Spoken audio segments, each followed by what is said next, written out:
history of Brazil can be divided in two parts, AC, BC, okay? So before coffee and after coffee. So coffee for us was much more important than everything else. São Paulo has 12 million people, one of the richest cities in Latin America. It's also the city that sells more Ferrari. And it's also the city that has 1.4 million people that lives with less than $1 a day. It's São Paulo. It's the same place.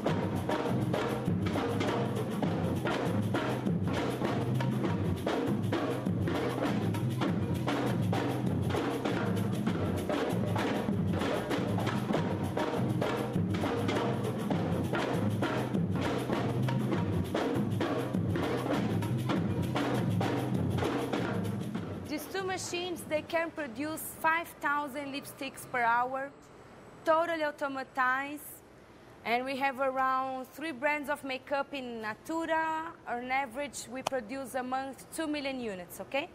We became carbon neutral in 2007, and we are the first company in the world to use organic alcohol. We avoid the burn of sugarcane, the use of pesticides. The cost is the double to Natura, but we know that it's better for the environment. I've been totally overwhelmed by Brazil so far, both the size of it, the number of people that live here, and the size of the country compared to home are amazing, and it's really difficult to grasp that before you come here. The other thing that Brazil has really surprised me with is the passion and the pride that's here. They're a country that's changing, and they recognise that they've got a long way to go, and they're really keen to move on, and they're willing to take on ideas from everybody, and that's really inspirational.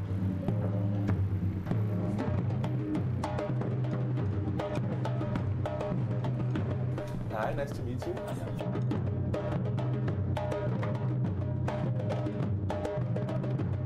The reality here for our service is so different from UK. There you have 3G for like 5-6 years, and people has a very beautiful phone and used to pay like $50 per month to use their phone. And if you see with the reality here, it's probably like a 10 years ago phone comparing to the one you have in UK. And they pay like $10 per month, not 50.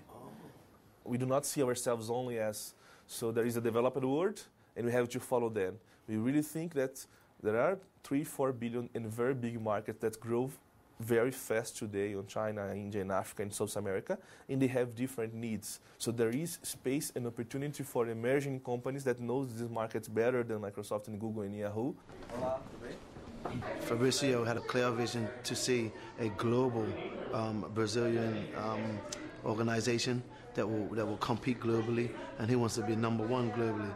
It's a perfect example. It epitomizes someone that has a vision, that is passionate about their country and wants to do something positive in their country. What key skills then would you say are needed? I mean, like, you need someone who's good at maths, who's good at English, the language, not English necessarily, but...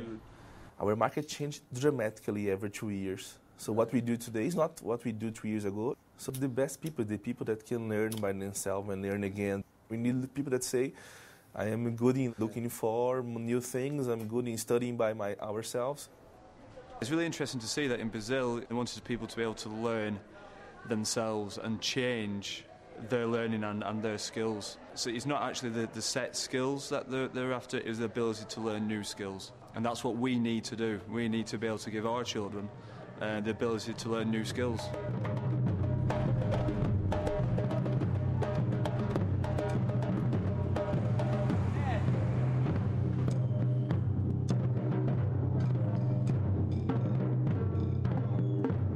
This is the southern zone of the city.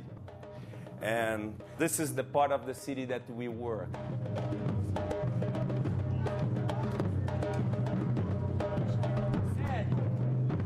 And the reason that we chose that area is that most part of the children that we found begging for money on the downtown, the richest area of the city, came from this neighborhood. I believe that we can be part of the problem, but we can also be part of the solution. We can't change the world by changing the person that are very close to you, and this is not their problem. It's our problem as a society.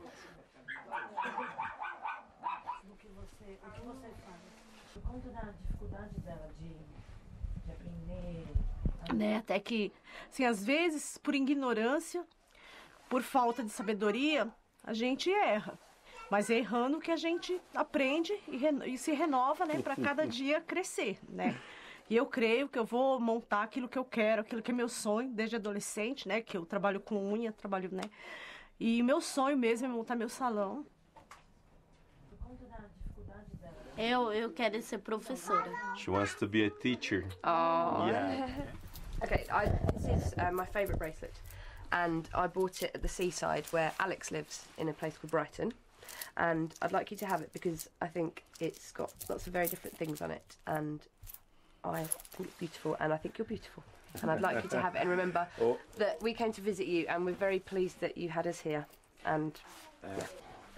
And when she teaches her first English lesson, she can say she has an English bracelet. The people are incredibly warm-hearted, incredibly welcoming, incredibly social, and they're proud to be Brazilian. The other thing I can notice is there's a real kind of striving for people to be bettering themselves. There's obviously this kind of wanting to pull themselves up to get to be middle class, you know, to get to that level.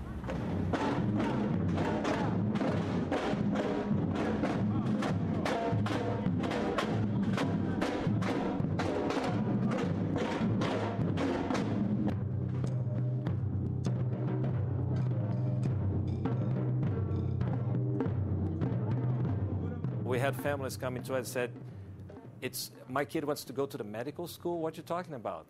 The mother is, let's say, it works at someone's house like a maid. The father is, say, a porter at the building. So how can she dream to be a doctor? And they do. And what's your objective? It's to put people into university, obviously, but are you looking to recruit them into your company at the end of it, or are you? They can do whatever they want. If they want to be a journalist, architect, engineer, doctor, I don't care. The idea is to really give them an opportunity in their lives. There is an awful lot of positivity and there's a lot of innovation going on. Brazil is a country that is aware of its own issues and what needs to be improved upon, but is also really, really positive.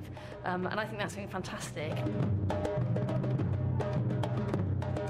I think our children in the UK will have difficulty in competing with people from other countries if we don't develop in them an openness and a welcoming for new ideas that the people here certainly seem to have.